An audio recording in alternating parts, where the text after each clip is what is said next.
Olá pessoal, eu sou Felipe Rocha, professor e consultor especialista em ICMS, IPI e ISS. Tive a honra de ser convidado pelo Igor para participar do evento ICMS Day, onde nós teremos aí 2 dias com diversos profissionais altamente capacitados falando sobre ICMS. Então é um evento para quem quer absorver conhecimento de ICMS, é um evento de extrema importância, e só o Igor mesmo para ter uma ideia dessa e preparar um evento com essa estrutura e com esse nível de qualidade, né? E ele me convidou para falar sobre um assunto que eu entendo ser de extrema relevância, é um assunto relativamente recente, ele iniciou em 2016, que é o diferencial de alíquotas. Nós vamos falar então sobre o diferencial de alíquotas. Principalmente o que eu quero trazer para vocês é o reflexo desse diferencial de alíquotas na formação do preço de venda. Isso porque desde 2016 mudou completamente a regra nas operações interestaduais destinadas a não contribuintes, e eu quero mostrar para vocês aqui nesse conteúdo, nessa palestra, como é que fica então a composição do preço de venda pelas empresas quando tiverem que recolher o diferencial de alíquotas. Vamos, antes de começar a falar da formação do preço de venda, né, antes de eu entrar nesse mérito com vocês, vamos primeiro abordar a origem do diferencial de alíquotas, entender por que ele surgiu, né? Porque é importante, é extremamente importante você saber o porquê das coisas, né? Eu vivo falando isso nos meus cursos, nas minhas lives, a minha didática é pautada nisso. Você tem que saber o porquê das coisas, porque isso torna tudo mais fácil, né? Isso torna tudo mais simples. Se você sabe o motivo, se você sabe a razão daquilo, se você sabe de onde surgiu, por que surgiu, como funciona, né? Saber o porquê de tudo, né? Principalmente falando de ICMS, que é um imposto de extrema complexidade, saber o porquê ajuda. Então vamos primeiro entender o porquê que o diferencial de alíquotas ele foi criado, da onde ele surgiu, para daí então entrar no mérito da composição do preço de venda, considerando a incidência do diferencial de alíquotas. Então, antes de falar aí da origem, vamos entender o histórico, né? Antes de falar do surgimento propriamente do diferencial, vamos à regra anterior à existência do diferencial de alíquotas para justamente entender por que foi alterada a norma, por que foi alterada a Constituição Federal. Tá? Por quê? Esse diferencial de alíquotas, o qual eu vou tratar com vocês durante essa palestra, ele não existia até final de 2015. Até final de 2015 a regra era completamente diferente. Tanto que tivemos que ter uma emenda constitucional, tivemos que ter uma alteração na Constituição Federal para que se fosse possível sanar um problema que foi causado aí ao longo dos anos pela mudança na forma de comercialização de mercadorias, né? Que foi aí justamente o surgimento do e-commerce, que vai ser o assunto do próximo slide. Então, antes de eu falar da instituição do DIFA, vamos à regra anterior à sua instituição. Antes é importante fazer um parênteses aí para vocês ficarem situados do que exatamente eu estou falando, né? Durante todo o conteúdo eu vou explicar para vocês o diferencial de alíquotas existente e incidente sobre as saídas interestaduais destinadas a não contribuintes do ICMS. Então esse é o diferencial de alíquotas do qual eu vou falar durante esse conteúdo. Se o seu interesse é outro diferencial, esses outros diferenciais que existem diversos diferenciais de alíquota, né? Quando dá compra por um contribuinte, por exemplo, para seu uso próprio, ou até mesmo para revenda, que chama-se de antecipação parcial, esses outros diferenciais não serão abordados nesta palestra em específico. Tá? Eu vou falar do diferencial de alíquotas devido na operação destinada a não contribuinte do ICMS. Então vamos à regra anterior à instituição do DIFA. Até o final de 2015 nós tínhamos uma regra que determinava o seguinte. A regra determinava que o ICMS ele era integralmente devido ao estado de origem da operação. O estado de origem da operação ficava com 100% da receita de ICMS. Aqui eu vou ilustrar para vocês um exemplo de uma operação originada no estado de São Paulo com destino ao estado da Bahia, para entender como é que ficava a tributação do ICMS até 31 de dezembro de 2015. Mas é importante vocês entenderem por que a Constituição ela era desta forma, né? Por que motivo que a Constituição dizia que o ICMS ele era integralmente devido ao estado de origem da operação? Né? Por que até final de 2015 a regra era essa? A regra era essa por quê? Porque o comércio de mercadorias a consumidores finais, o comércio varejista, tradicionalmente ele existia em operações presenciais, né? Comércio de bairro, a pessoa ia até a loja comprar o produto. Ainda vai, mas antes do surgimento do e-commerce, esse era o único meio de comprar mercadorias para consumo próprio. Você ia até o local do estabelecimento, você ia até o varejista comprar o seu produto. Agora, né, existem N formas de você comprar um produto, por telefone, internet, entre outras formas. Mas, na época, quando a Constituição foi escrita, que ela é de 88, mas antes mesmo da Constituição de 88 a regra já era essa, o imposto era devido integralmente ao estado de origem. Por que motivo? Porque entendia-se que se o consumidor fosse comprar o produto, ele iria comprar o produto onde ele estava domiciliado ou ao menos onde ele estava em trânsito, se ele não fosse necessariamente no seu domicílio, no seu estado, né? Então o ICMS ele ficava integralmente com o estado de origem da operação, porque entendia-se que um consumidor final ele iria comprar no local em que iria consumir. Né? A situação de comprar para levar para o seu estado é algo mais recente, né? Da última década, ou pouco mais do que a última década. Então, o ICMS ele era devido integralmente ao estado de origem por esse motivo, porque, em regra, o consumidor final comprava fisicamente no seu domicílio ou, né, nas regiões próximas. Então, esse era o motivo de a regra ser assim. Como é que ficava, então, o ICMS pela regra antiga? Ele ficava 100% com o estado de origem. Vamos supor, uma pessoa física cujo domicílio é no estado da Bahia, ela comprou um produto no estado de São Paulo. Pela regra anterior da Constituição, esperava-se que essa pessoa física ela se deslocasse até o estado de São Paulo, né? Fisicamente ela se deslocasse até o estado de São Paulo para então comprar o produto. Ela não tinha meios, ao menos há 20 anos atrás, ou pouco mais de 20 anos atrás, ela não tinha meios de, lá da Bahia, pedir para entregar o seu produto originado do estado de São Paulo. Então, até a mudança da norma, né, esperava-se que a pessoa física fosse até São Paulo comprar o produto. Então, era correto ficar o ICMS 100% para São Paulo, porque a pessoa física ela iria fisicamente receber o produto em São Paulo, né? Seja porque ela está passando férias lá, ou porque tem uma casa também em São Paulo, apesar de seu domicílio ser na Bahia, então ela estava fisicamente em São Paulo quando ela fez a compra. Mas essa realidade já não é assim há muito tempo, né? O e-commerce ele já é uma realidade no Brasil há pelo menos 20 anos. Claro que o crescimento, como vamos ver num gráfico em seguida, o crescimento do e-commerce ele teve maior força na última década, a partir de 2010 principalmente, nós tivemos um crescimento absurdo do e-commerce. Mas antes mesmo disso, já havia muita venda pela internet, né? No Brasil e em outros países também. Então a norma tributária relativa ao ICMS em aspecto nacional, ela estava defasada, extremamente defasada. Porque não havia aí uma previsão do que fazer com o imposto nas hipóteses em que o consumidor não estava fisicamente no local em que ele consumiu, onde ele comprou o produto, né? Ele não estava fisicamente, né, corrigindo a frase, ele não estava fisicamente no local onde foi realizada a operação de venda.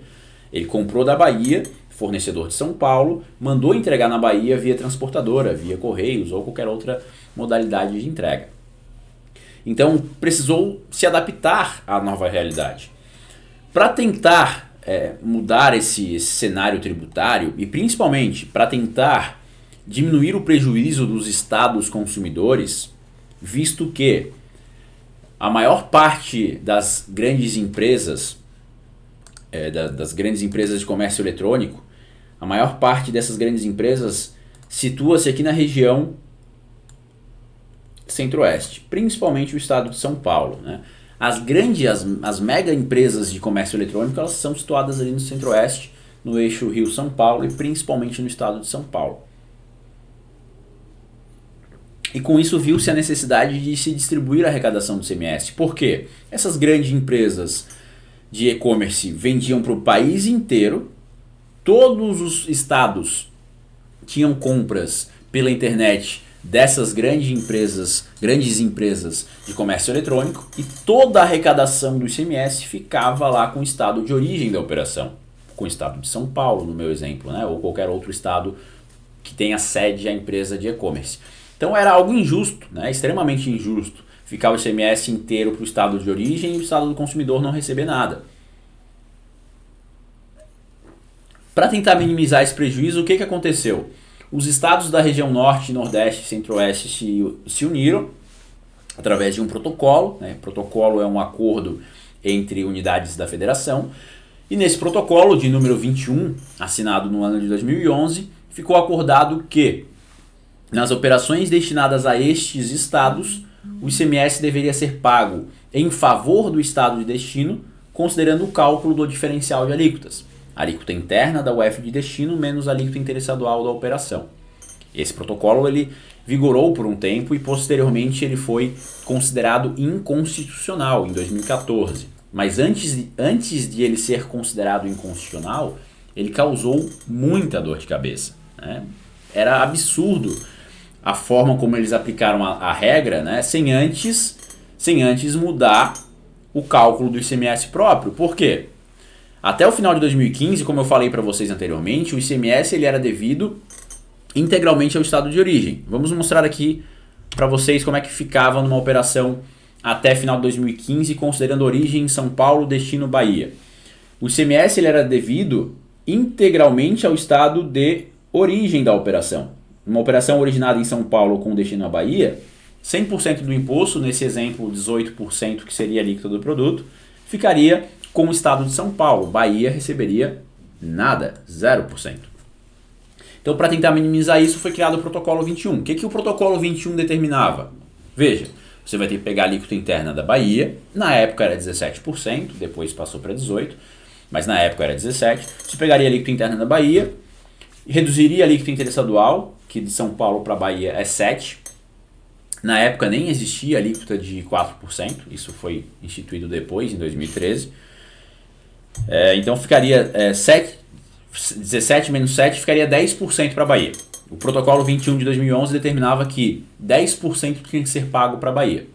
Mas, de qualquer forma, o contribuinte pagava 18% para São Paulo, porque a Constituição Federal, bem como a Lei Candir, estabeleciam que a alíquota da operação era 18% e que este imposto ficava integralmente para o estado de origem. Se o estado da Bahia cobrasse mais 10%, seria um total de 28% de ICMS. E isso foi cobrado em diversas vezes, enquanto vigorou o protocolo 21 de 2011, enquanto as empresas não conseguiam liminar mandado de segurança para afastar a cobrança, tiveram um prejuízo gigantesco com esse ICMS vendendo para a região cujos estados eram signatários do acordo. Posteriormente, alguns estados viram que era algo ilegal, antes mesmo do STF decidir que era algo inconstitucional, alguns estados já caíram fora do protocolo, que seria o processo de denunciar o protocolo, como foi feito por parte dos estados da região Norte, Nordeste e Centro-Oeste. Esse protocolo, então, ele foi abolido em 2014, porque partiu-se a análise, né, de uma proposta que alteraria a Constituição Federal, que levou um certo tempo, sim, para ser aprovado, porque uma emenda constitucional ela não é uma legislação que passa por um rito simples de aprovação, porque para você ter uma aprovação de uma emenda constitucional, você precisa ter votação dupla nas duas casas, né, no Congresso e no Senado. Então você tem lá os deputados aprovando por 2 vezes o texto da emenda constitucional e o Senado aprovando por 2 vezes o texto da emenda constitucional. Esse é o rito de aprovação de uma emenda constitucional. Por isso a demora, né, para que se aprove um texto como esse. Claro, isso é questão da burocracia que é publicar-se normas no sistema tributário brasileiro, né? Isso é algo que não vai mudar tão cedo, mesmo que nós tenhamos uma reforma tributária, isso não vai se tornar mais simples, né? Então, infelizmente, tem essa morosidade toda no processo de aprovar uma alteração, principalmente da Constituição. Então, deu para vocês pegarem, né, aí o contexto de como era a regra, até o final de 2015. Era dessa forma que se tributava até o final de 2015. Tá? Agora eu vou mostrar para vocês os motivos, baseado nisso que eu expliquei, os motivos que deram origem ao novo diferencial, a publicação da emenda constitucional e como ficou a tributação após a aprovação da emenda constitucional. Então vamos agora abordar os motivos, né, que originaram aí essa alteração e como ficou a tributação a partir daí. Como eu comentei, o que fez surgir a necessidade de alterar a Constituição Federal foi o crescimento do e-commerce. O crescimento do e-commerce é que fez surgir essa necessidade de se distribuir a arrecadação do ICMS. Aqui eu demonstro para vocês, o gráfico está um pouco reduzido, eu demonstro para vocês o crescimento do e-commerce de 2012 até 2019. Né? O faturamento ele é apresentado em bilhões de reais. Então, em 2012, o faturamento do e-commerce ele era de 22 bilhões de reais, enquanto que em 2019, no ano passado, o faturamento atingiu a marca de 61 bilhões de reais. Quase que triplicou o valor do faturamento do e-commerce. Então, aí se mostra a importância de se mudar a regra, que alterou-se aqui em 2016. Né? A regra ela foi alterada em 2016. Então, a partir dessa data, 2016 em diante, reduziu-se o prejuízo causado aos estados consumidores com a comercialização pela internet. Até é interessante mencionar para vocês, quem acompanhou a implantação do diferencial de alíquotas, trabalhou com isso na prática, que foi a partilha do diferencial durante os 3 primeiros anos de vigência da norma, 2016, 17 e 18. Né? Nós tivemos aí uma regra de partilha para reduzir o impacto nos estados envolvidos, principalmente os estados de origem da operação.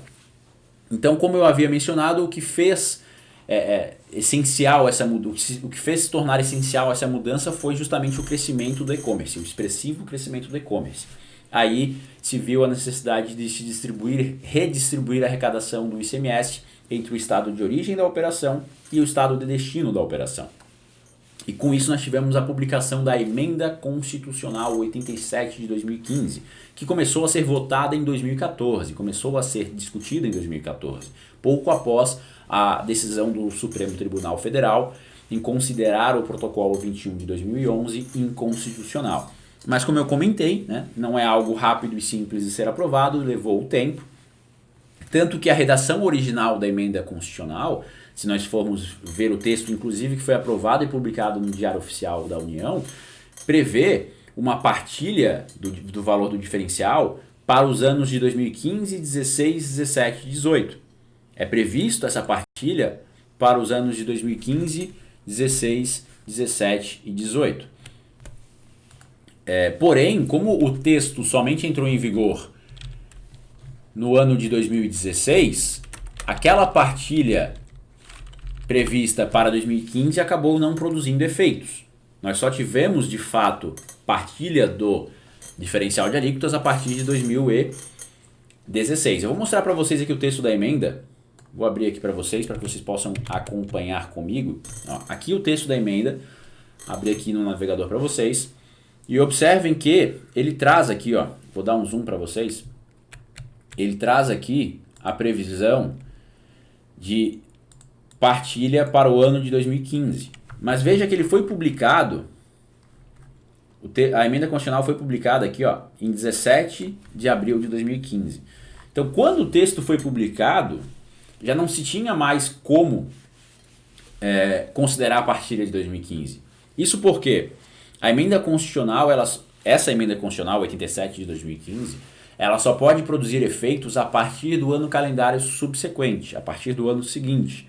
Isso porque nós temos aí o princípio, um princípio constitucional que determina que uma norma tributária que aumente o tributo ou que altere o tributo de alguma forma que traga prejuízo, não podemos usar a expressão prejuízo, mas que traga um aumento da carga tributária, e esse novo diferencial em alguns casos trouxe sim um aumento da carga tributária, ele só pode produzir efeitos a partir do ano seguinte.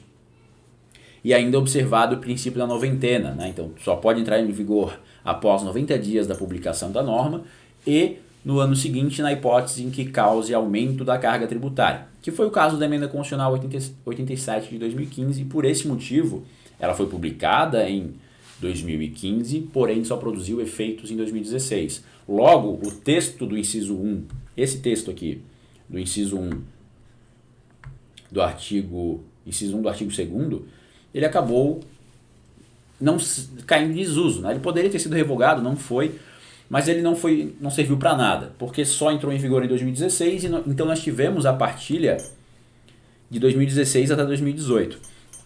Como é que funciona essa partilha? Para que ela serve, né? Vou explicar para vocês aqui até com base no próprio texto da emenda. Como é que funcionou essa questão da partilha? Como vocês puderam acompanhar comigo no primeiro slide, a arrecadação até 2015 ela era toda direcionada ao estado de origem da operação. Mostrei para vocês um exemplo onde São Paulo ficava com 100% do imposto e Bahia não recebia nada, né? Então nós tínhamos essa realidade até o final de 2015. A partir de janeiro de 2016, mudou-se o cenário. Se considerada a regra, sem observar a partilha, como é que ficaria a tributação? Considerando a alíquota da época, tá? Considerando a alíquota da época, que era 17% no estado da Bahia. Ficaria então 7% para São Paulo, que é o estado de origem, a alíquota interestadual de São Paulo para a Bahia é 7%. Tem a possibilidade de 4% a partir de 2013, né? Mas na época era 7%. Então ficava 7% para a Bahia, 7% para São Paulo, e Bahia receberia o diferencial que seria de 10%, 17 menos 7, 10%. Observe que o estado de São Paulo ele teria uma redução na arrecadação de 10%. 10 não, 11%. Porque arrecadava-se 18% sobre as operações interestaduais e passou a arrecadar apenas 7%. Se considerarmos um produto importado, como a norma entrou em vigor em 2016, a alíquota de 4% já estava em vigor, né? Desde 2013 já se aplica a alíquota de 4% aos produtos importados.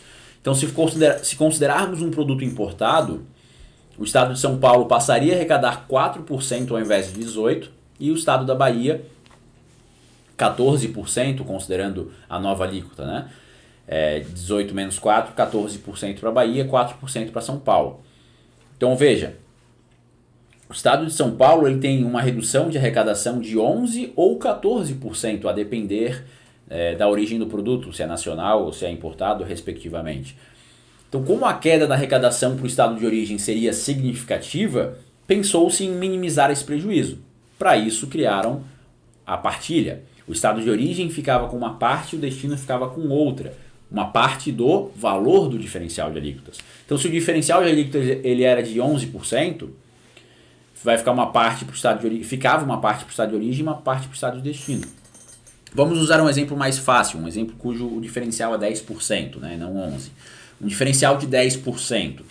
Durante o ano de 2016, ficava aí 60% com o estado de origem, ou seja, 6% daqueles 10% ficava para o estado de São Paulo, e os outros 4% ficavam para o estado de destino.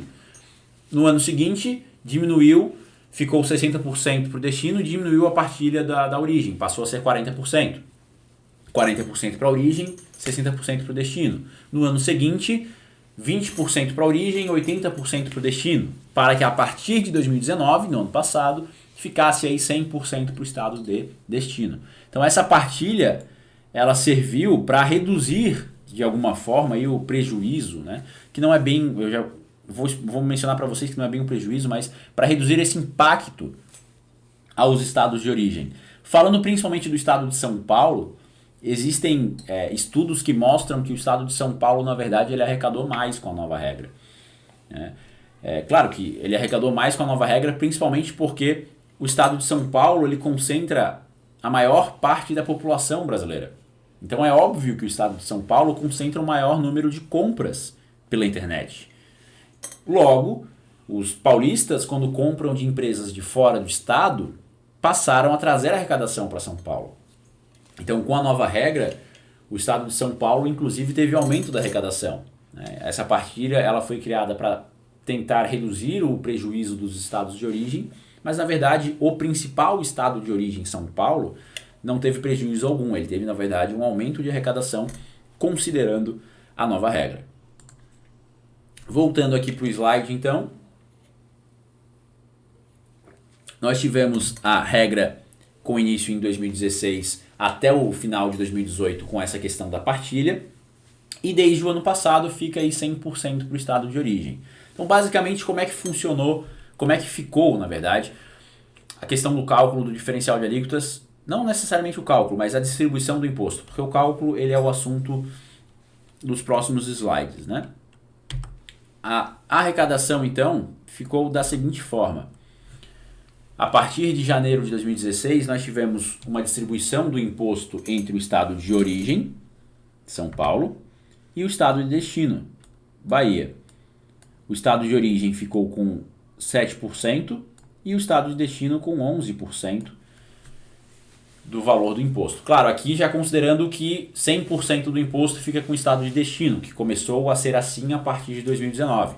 Como eu trouxe para vocês o histórico desde a origem, né, eu fiz questão de explicar a questão da partilha, fiz questão de explicar para vocês o quesito partilha, porque foi algo que perdurou aí durante os 3 primeiros anos de vigência dessa regra.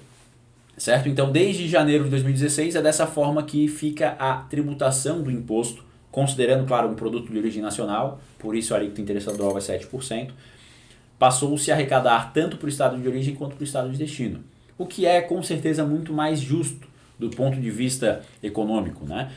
O estado de destino receber também uma parte do imposto, principalmente porque hoje, com o e-commerce, que representa aí boa parte do faturamento das empresas, principalmente agora, né, nessa época de crise, o e-commerce ele representa uma grande parte da receita das empresas e, consequentemente, da arrecadação dos estados. Vamos agora falar do cálculo do diferencial de alíquotas, para daí então entrar no mérito da inclusão do valor do diferencial de alíquotas no preço de venda.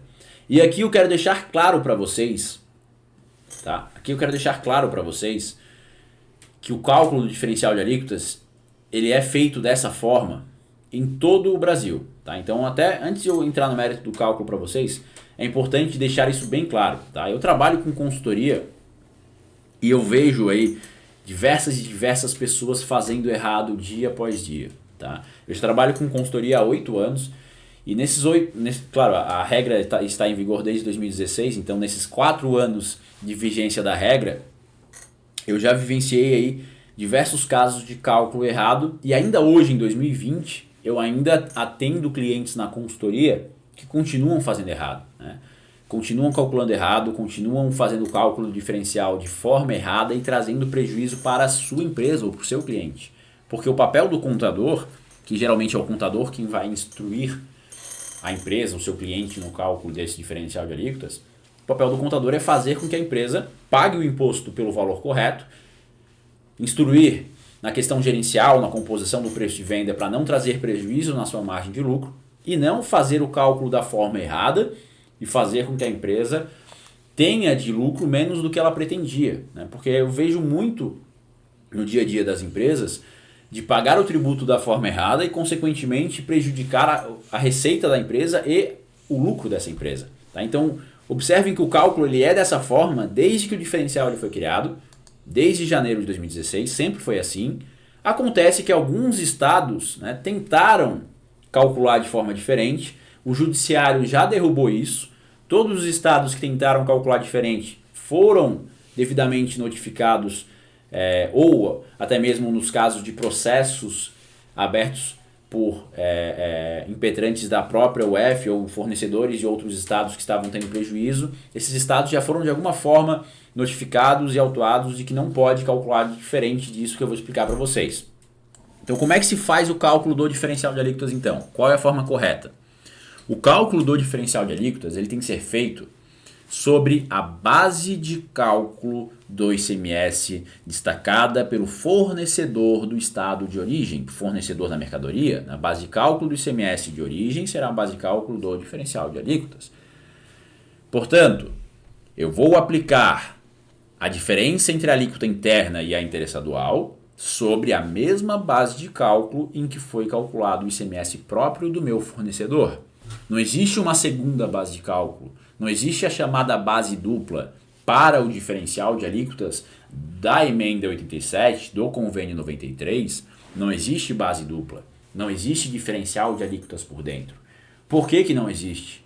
Por que que não existe cálculo do diferencial de alíquotas por dentro? Por quê? E simplesmente porque o valor do diferencial de alíquotas ele já faz parte do preço do produto quando a empresa formou, né? Fez o cálculo, fez a formação do seu preço de venda, ela já levou em consideração quanto ela teria a pagar de diferencial de alíquotas e embutiu esse valor do imposto no preço do seu produto. Ou seja, o valor do diferencial ele sempre estará embutido no preço do produto. Se não estiver embutido no preço do produto, a empresa está diminuindo o seu lucro, está de alguma forma prejudicando sua margem de lucro. Porque o correto é que o valor do diferencial de alíquotas ele faça parte do preço do produto, assim como faz parte o ICMS próprio, né? Porque o ICMS ele é um imposto por dentro. Pelo fato de o ICMS ser um imposto por dentro, o ICMS próprio compõe o preço do produto, assim como o diferencial de alíquotas compõe também o preço do produto. Então, se qualquer pessoa lhe disser, seja auditor da Fazenda, seja consultor tributário, não importa. O diferencial do convênio 93 de 2015 da emenda 87, ele é feito por dentro. Não, ele não é feito por dentro. Se você for nessa onda, você vai estar prejudicando o seu cliente. Não aceite o que lhe falam sem antes ir atrás da informação na legislação. Porque o fiscal falou que é assim. Não importa. Porque o consultor da empresa X falou que é assim. Não importa. O que diz a norma? Pede para ele a base legal. Qual é a base legal dessa informação? A base legal dessa informação é o convênio 93. Abre lá o convênio 93 e vê se ele tem razão. Essa regra ela foi instituída pelo convênio 152 de 2015, que alterou o convênio 93 de 2015. E desde o início da regra, que foi janeiro de 2016, né, é dessa forma que se calculou o DIFA. Claro, nós tivemos vários casos onde o estado de origem insistentemente queria, o estado de origem não, perdão, o estado de destino insistentemente queria fazer o cálculo por dentro. Isso aconteceu no Paraná, aconteceu no próprio estado da Bahia, que eu usei de exemplo anteriormente, aconteceu em vários estados, de querer calcular por dentro algo que já está por dentro. Se tentar fazer o cálculo por dentro, sendo que o fornecedor já embutiu o DIFA no preço do produto, vai dessa forma majorar o valor do imposto. Vai aumentar o valor do imposto, porque o valor vai estar embutido duas vezes na sua própria base. Então é absurdo querer fazer o cálculo por dentro. E se vocês entenderem o que eu vou explicar a partir de agora, que o valor do diferencial de alíquotas ele compõe o preço do produto, vai ficar claro para vocês, vai ficar nítido para vocês que é absurdo querer fazer o cálculo do diferencial de alíquotas por dentro, pelo fato de que ele já faz parte do preço do produto. Tá? Entendendo essa regra, vocês vão ver, poxa, na verdade, então, se o Estado estiver cobrando que eu faça o cálculo por dentro, ele está querendo me roubar, ele está querendo majorar o tributo. Né? Isso não existe, porque justamente o valor do produto ele já é formado levando em consideração o quanto terá de imposto efetivo, incluindo-se aí o diferencial de alíquotas, não apenas o ICMS próprio. Tá? Então essa é a fórmula do cálculo do diferencial de alíquotas. Base de cálculo, que é a mesma que vem na nota, vezes diferença entre alíquota interna e interestadual. Lembrando, a base de cálculo do fornecedor que vem na nota é que será o valor sobre o qual você vai aplicar a diferença entre as alíquotas. Né? Por exemplo, a alíquota interna é 18%, a interestadual é 7%, eu pego a base de cálculo do ICMS vezes 11%. Muitos costumam perguntar, eu tenho que incluir alguma coisa nessa base de cálculo? Eu tenho que incluir o valor do frete? Eu tenho que incluir o valor do IPI? Eu tenho que incluir o valor de seguro? Todos esses valores, eles já originalmente estarão embutidos na base de cálculo do ICMS. Isso porque a Lei Candir, ela estabelece que na operação destinada a consumidor final, o IPI deverá compor a base do ICMS, assim como qualquer outro valor a título de frete, seguro ou outras despesas acessórias que constarem na nota e que estiverem sendo cobradas do destinatário. Então a base de cálculo do ICMS próprio do fornecedor, o ICMS devido ao estado de origem, será necessariamente a mesma base de cálculo do diferencial de alíquotas, certo? Vamos então à composição do preço de venda. Como que se faz a inclusão do ICMS no preço do produto? Vou mostrar para vocês aqui a fórmula básica, que isso teoricamente todo mundo já deveria saber.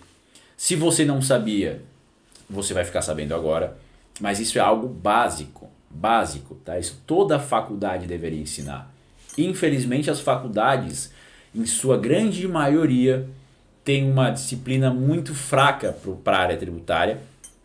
Em muitos casos, aqui no meu estado, por exemplo, eu já dei aula em diversas faculdades, já dei aula em pós-graduação, onde o curso de Direito Tributário ele não é valorizado como deveria. E principalmente a matéria ICMS geralmente é abordada de forma muito superficial.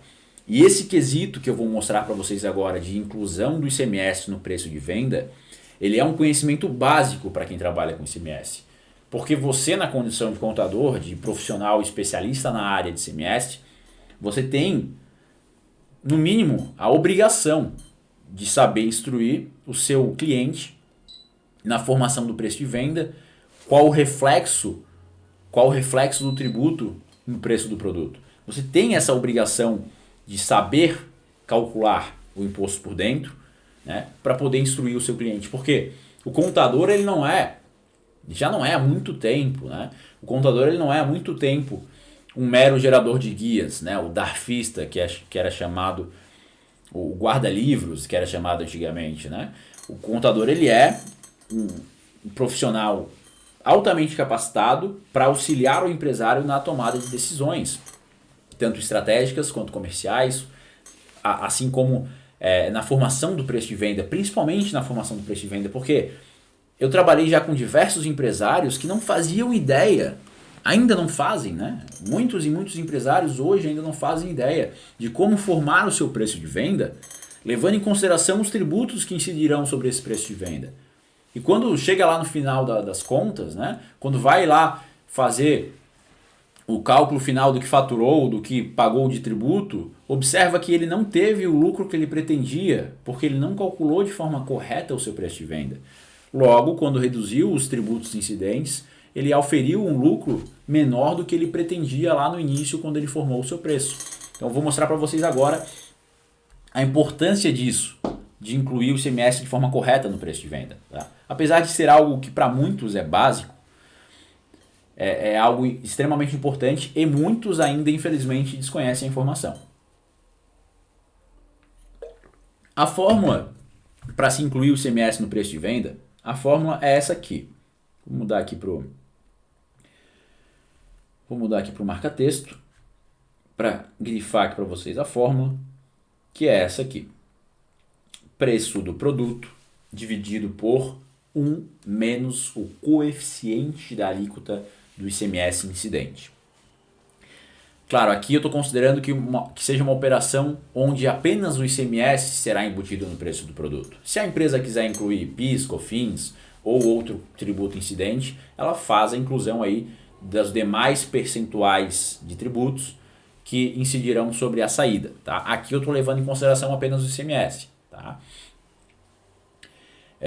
E também cabe um alerta, eu até deixei no slide ali grifado com um asterisco, cabe um alerta que essa fórmula ela não serve para quando o fornecedor ele é contribuinte do IPI. Se o fornecedor for contribuinte do IPI, ou seja, se houver incidência do IPI sobre essa operação, tem que mudar a fórmula, observando o que eu coloquei aqui embaixo, onde ao invés de eu pegar 1 menos o coeficiente da alíquota interna do ICMS, o coeficiente da alíquota aplicável do ICMS, melhor dizendo, eu tenho que utilizar essa fórmula aqui, que é 1 menos o coeficiente do ICMS multiplicado por 1 mais o coeficiente do IPI. Tá? Eu não vou explicar essa segunda fórmula porque ela é mais complexa. Deixei disponível para quem quiser aplicar na prática. Né? É um conhecimento a mais e conhecimento nunca nunca é demais, né? Mas como eu tô analisando aí no enfoque de e-commerce, geralmente quem vende pela internet são empresas comerciais, claro que nada impede de uma indústria vender pela internet, mas o mais comum de se observar são comércios varejistas ou atacadistas, né? Mas principalmente varejistas vendendo pela internet. Então vamos utilizar como referência essa primeira fórmula aqui. Esta que eu vou usar com vocês nos exemplos a seguir, tá? A segunda fórmula eu não vou utilizar, mas está aí no material a título de conhecimento. Basta substituir aquilo que está entre chaves ali embaixo pelo que está entre parênteses lá em cima. Substitui um pelo outro que você vai conseguir formar o preço de venda, embutindo o ICMS no preço, já considerando a incidência do IPI. Por que existe essa diferença? Tá? Só para vocês entenderem por que existe essa diferença na fórmula. Porque, como eu comentei brevemente no slide anterior, o IPI ele compõe a base do ICMS sempre que o destinatário for consumidor final da mercadoria. Então eu tenho que considerar que o meu preço de venda tem que ser formado com o ICMS embutido, porém, na base de cálculo desse ICMS, haverá ainda a incidência do IPI, sendo que o IPI ele é o imposto por fora, ele não faz parte do preço do produto. Ele é somado ao total da nota, mas ele não faz parte do preço do produto, ele é considerado um imposto por fora, e não um imposto por dentro como é o ICMS. Então veja que eu vou ter que incluir o IPI, que não faz parte do preço do meu produto, na base do ICMS. Então eu preciso prever qual será o valor do meu ICMS com o IPI embutido para que eu inclua o valor desse ICMS ao preço do produto. E por isso a fórmula muda. E como a matemática é perfeita, a matemática não erra, né? Você fazendo o cálculo dessa forma que está ali demonstrada, você vai conseguir incluir o ICMS no seu preço de venda, já levando em consideração quanto haverá de IPI na base do ICMS, sem prejudicar a margem de lucro da empresa. Agora vamos ao exemplo. Vamos então ao exemplo onde vamos calcular aí a composição do preço de venda, levando em consideração a incidência do ICMS e do diferencial de alíquotas. Eu mudei um pouco o exemplo em comparação ao que eu mostrei nos primeiros slides. Eu havia mostrado para vocês uma situação de origem São Paulo, destino Bahia, e aqui eu mudei o cenário. Eu coloquei uma situação onde o estado de origem é o estado da Bahia, o estado de origem é o estado da Bahia, e o estado de destino é o estado do Rio de Janeiro. Tá? Nesse meu exemplo, o produto ele custou para a empresa de comércio eletrônico R$500. O produto custou R$500 para a empresa. E essa empresa ela pretende lucrar 100% em cima desse produto. Aqui eu não vou levar em consideração dedução de impostos recuperáveis, porque se eu fosse entrar nesse mérito, eu teria que considerar se ela é do lucro real ou do lucro presumido, se o PIS e COFINS é acumulativo ou não acumulativo. Então eu quero que vocês entendam a questão do ICMS. Tá? Se vocês entenderem a lógica do ICMS, vai ficar simples de aplicar também ao cálculo, né, os percentuais de outros tributos que incidirem sobre essa operação, como o PIS e COFINS, por exemplo. Mas aqui eu não vou entrar no mérito, não vou levar em consideração o PIS e COFINS, vou abordar apenas a questão do ICMS. Então o custo foi R$500, vamos considerar que esse foi o valor pago pelo produto, R$500, e eu quero lucrar 100%. Essa é uma forma, né, de estabelecer a margem de lucro. Existem diversas outras formas de estabelecer margem de lucro. Eu posso estabelecer sobre o preço final de venda, eu posso estabelecer com base no mercado, mas aqui eu estou considerando um cálculo mais simples, até para que vocês consigam compreender o ponto que eu quero abordar com vocês, que é a inclusão do diferencial no preço do produto. Então o custo foi R$500, a empresa pretende lucrar 100%, ou seja, ela quer lucrar R$500 com o produto, então ela vai ter um preço inicial de R$1.000. O preço inicial será de R$1.000. O que seria R$1.000? 500, que é o custo, mais 500, que é o lucro. 500 mais 500, R$1.000. Eu vou considerar que o ICMS próprio, devido ao estado da Bahia, né, o ICMS próprio ele é sempre devido ao estado de origem, falando de operações com mercadorias, né, não vou entrar no mérito de situações atípicas.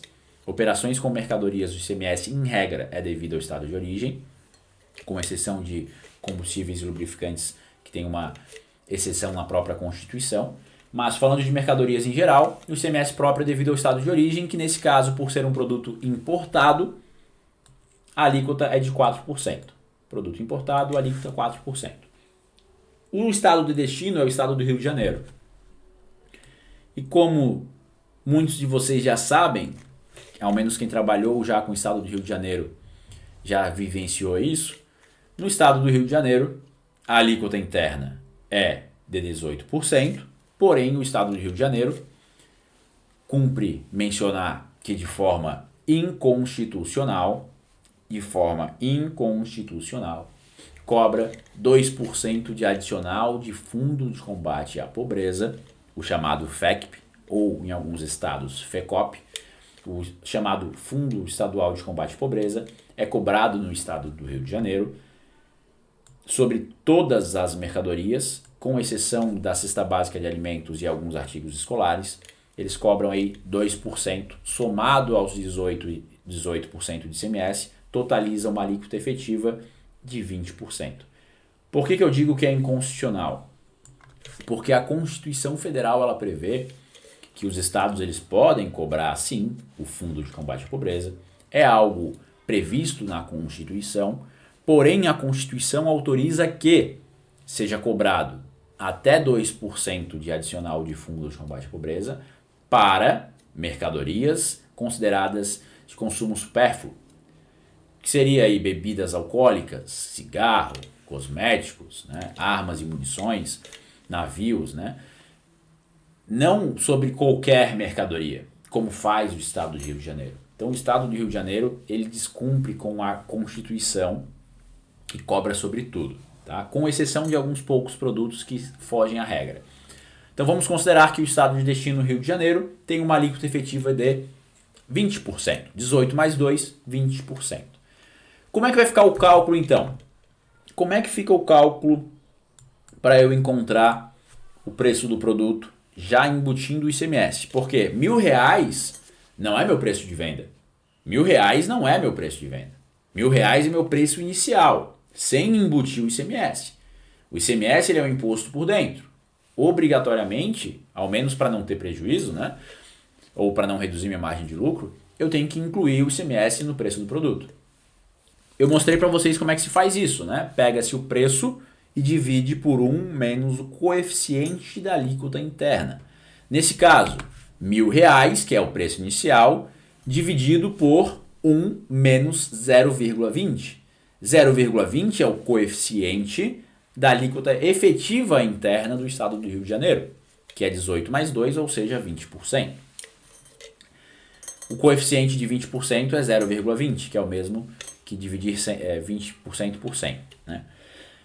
R$1.000, então, dividido por 1 menos 0,20. Primeiro vamos fazer o que está entre parênteses. Né? Vamos seguir a regra matemática. Primeiro o que está entre parênteses, depois multiplicação e divisão, por fim, subtração e soma. 1 menos 0,20 dá 0,80. 1.000 dividido por 0,80 vai dar um preço final do produto de 1.250. 1.000 dividido por 0,80 vai dar 1.250. Certo? Então eu tenho um preço final de venda de 1.250. Esse é o preço que eu vou praticar, eu, empresa do estado da Bahia, ao faturar este produto para um consumidor do estado do Rio de Janeiro, eu vou faturar por 1.250. Certo? Como que ficam os impostos incidentes sobre essa venda para que eu possa, né, fazer aí a prova real e verificar se de fato a empresa vai lucrar aquilo que ela pretendia lucrar, que são 100% sobre o preço de custo. O cálculo, então, dos impostos seriam os seguintes. O ICMS próprio, devido ao estado de origem. O ICMS próprio, ele é 4% aplicado sobre 1.250, que vai dar um total de R$50. Esse é o ICMS próprio. O diferencial de alíquotas é 1.250 multiplicado por 14%, que é 18 menos 4, dá um total de R$175. O Fundo de Combate à Pobreza, que é 2%, que no Rio de Janeiro incide sobre quase tudo, 1.250 vezes 2% vai dar R$25. No caso do Rio de Janeiro, eles permitem fazer uma única guia com o fundo e com o DIFA, mas eles mudaram agora a regra, isso é questão recente, do mês de junho de 2020, mudaram a regra que vão começar a utilizar a GNRE nacional. Aí, nesse caso, quando eles começarem a usar a GNRE nacional, tem que fazer 2 guias separadas, uma para o DIFA e uma para o Fundo de Combate à Pobreza. Mas eu não vou entrar nesses aspectos técnicos com vocês, porque isso muda de estado para estado, né? Nem todo estado utiliza a GNRE. Tem estado que usa guia própria, como é o caso do Espírito Santo, por exemplo. Então não vou entrar nesse aspecto com vocês. Estou explicando para vocês o que é básico, que é embutir o ICMS no preço do produto, considerando o diferencial de alíquotas. Então observe aí que nós tivemos R$ 50 de ICMS próprio, R$ 175 de diferencial de alíquotas e R$ 25 de fundo de combate à pobreza. Somando os três, nós temos um total de R$ 250. Total, R$ 250. Observe que os R$ 250 que eu vou pagar a título de ICMS, próprio, DIFA e FECP, somando os três, dá exatamente o valor que eu acrescentei ao preço do meu produto, né? Que originalmente era R$ 1.000 e eu passei para R$ 1.250 com a inclusão do ICMS. Então eu vou pagar R$ 250, que foi exatamente o valor que eu acrescentei ao meu preço de venda, né?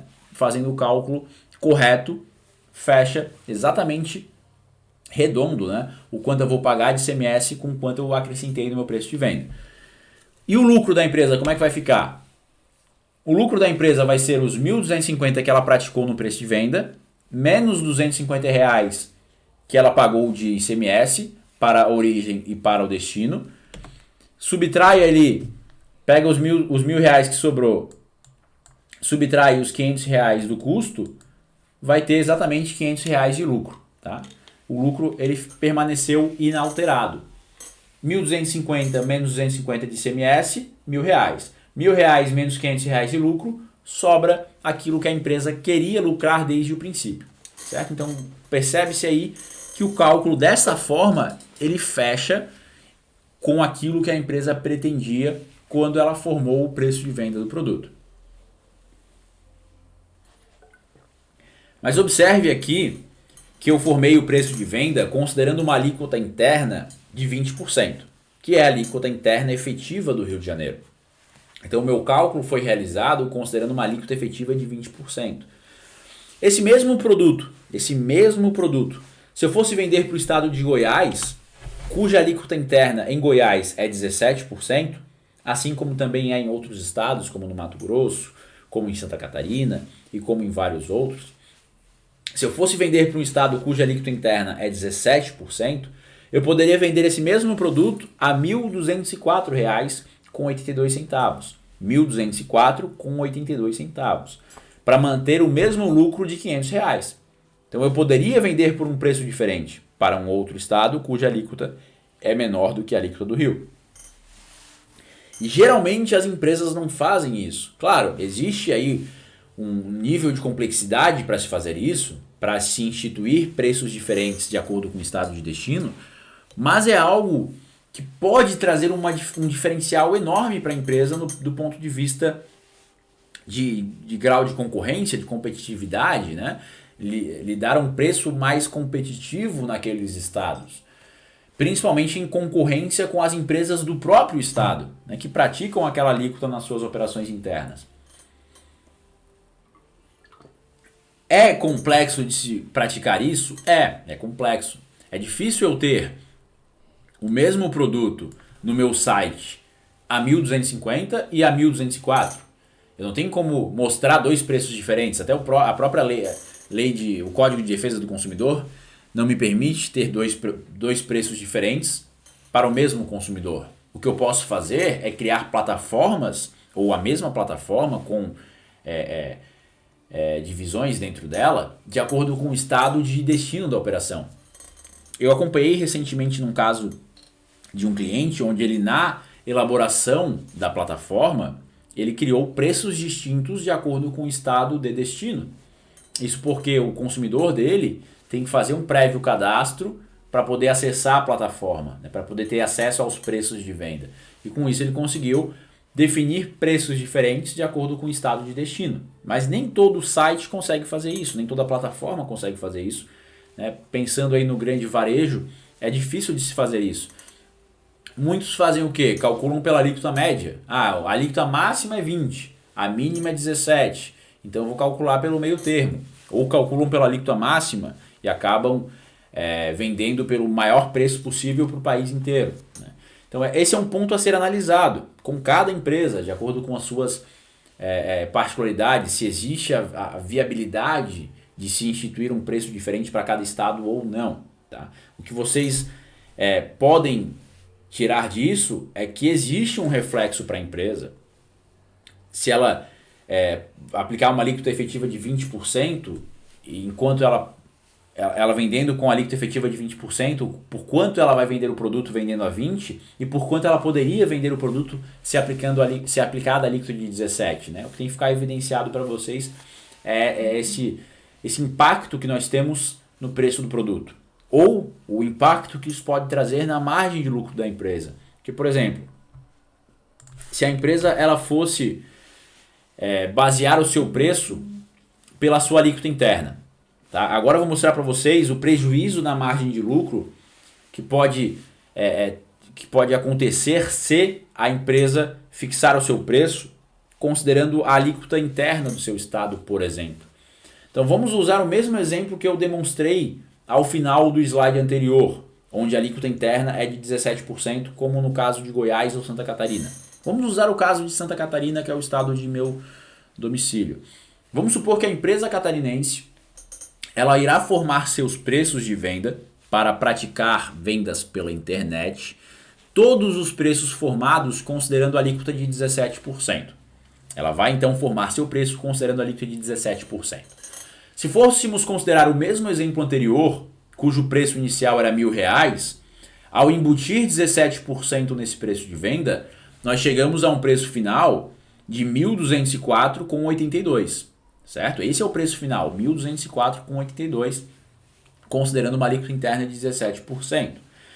Se esse produto ele for vendido para o estado do Rio de Janeiro, por exemplo, eu vou vender pelos mesmos R$ 1.204,82. Então vamos supor que eu decidi praticar um único preço no país inteiro porque eu não tenho como flexibilizar isso na minha plataforma. Ou vamos supor que eu vendo no Mercado Livre. Eu vendo no Mercado Livre, eu não tenho como ficar ditando preço diferente para cada consumidor. E de fato, em várias e várias hipóteses, isso não tem como ser feito. Então eu vou vender para todo mundo por R$ 1.204,82. Porque eu decidi que o meu ICMS embutido no preço será sempre de 17%, que é a alíquota do meu estado. Nesse caso, ao invés de eu ter um lucro de 100% como eu pretendia sobre o preço de custo, o meu lucro ele vai cair para 92,77%. Por quê? Eu vou vender por R$ 1.204,82, eu vou pagar R$ 240,96 de ICMS, vou tirar o meu custo, que foi R$ 500, vai sobrar um lucro de R$ 463,86. Então eu tenho uma redução no meu lucro pretendido, que era de 500, cai para 463. Se você vai praticar o preço dessa forma, tem que ficar ciente disso. O empresário tem que ficar ciente disso. E compete ao contador, ao especialista da área tributária que dá suporte a esse empresário, dizer a ele o seguinte, se você fizer o preço dessa forma, fique ciente que quando você vender para estados cuja alíquota é superior à que você embutiu no preço, seja o Rio, que é 20%, os estados em geral, que são 18%, grande maioria hoje é 18%, né? Ou aquele que é 17,5%, que é o estado de Rondônia, você vai ter uma certa redução da sua margem de lucro. Pode ser pequena, 8% de redução da margem de lucro, dependendo do ponto de vista, analisando uma margem de 100%, né, uma redução de 8% não é tão significativa, ou melhor dizendo, uma redução de 7,23%.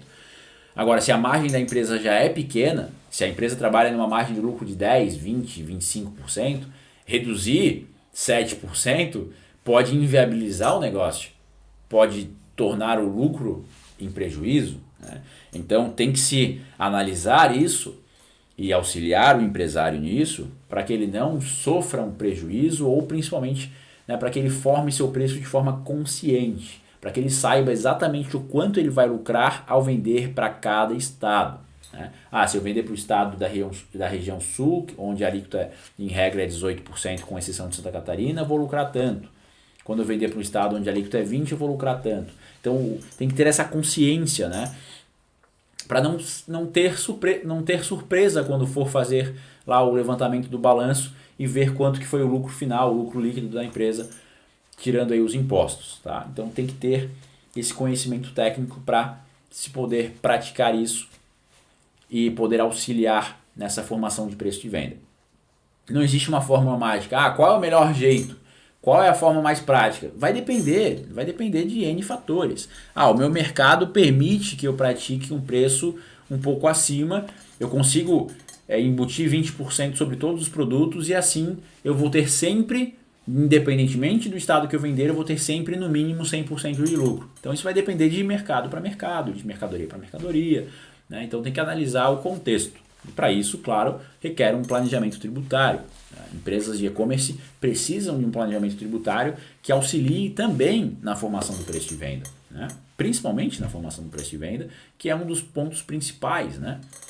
Por quanto vai vender, vai determinar quanto será o lucro, vai determinar se ela vai conseguir competir com outras empresas do mesmo segmento. Então isso é um quesito de extrema importância em que a empresa tem que estar a par, tem que estar atenta a isso para conseguir ter sucesso no seu segmento, no seu ramo, certo? Creio que ficou clara a mensagem para vocês, né, de formação de preço de venda, o impacto que isso traz para a empresa. Tendo esse conhecimento, quem trabalha com e-commerce vai conseguir levar isso para a prática, levar isso para o seu dia a dia e conseguir auxiliar melhor os seus clientes, auxiliar os empresários que contratam o seu serviço. Finalizando o conteúdo, eu quero deixar aqui uma mensagem de agradecimento, principalmente aí ao Igor, que foi quem promoveu o evento, tá? Deixar a minha mensagem final para que você busque sempre mais e mais conhecimento, como você está fazendo agora assistindo a essa palestra e como você fez assistindo as demais palestras dos demais profissionais que foram convidados para esse grande evento do ICMS Day, para que você busque conhecimento e alcance a sua autonomia profissional, tá? Conhecimento vai permitir que você consiga trabalhar de forma autônoma, sem depender de uma consultoria, sem depender de terceiros, né? Você consegue buscar a informação sozinho. Então ter conhecimento é a melhor coisa que você pode na área tributária, na área contábil ou em qualquer outra área, né? Conhecimento nunca é demais em qualquer área. Aproveita esses 2 dias, dia 11 e 12 de junho, consuma o maior tempo de conteúdo que você puder. São 2 dias disponíveis de graça para você poder assistir aí a diversos conteúdos diferentes sobre ICMS, né, diversos temas interessantíssimos sobre ICMS, então aproveite ao máximo, não perca essa oportunidade. E se você está terminando de assistir a minha palestra agora, já assiste a próxima e assiste o máximo que você puder, absorvendo o maior número de conhecimento possível. Agradeço enormemente pela atenção, espero ter contribuído de alguma forma e até a próxima. Muito obrigado.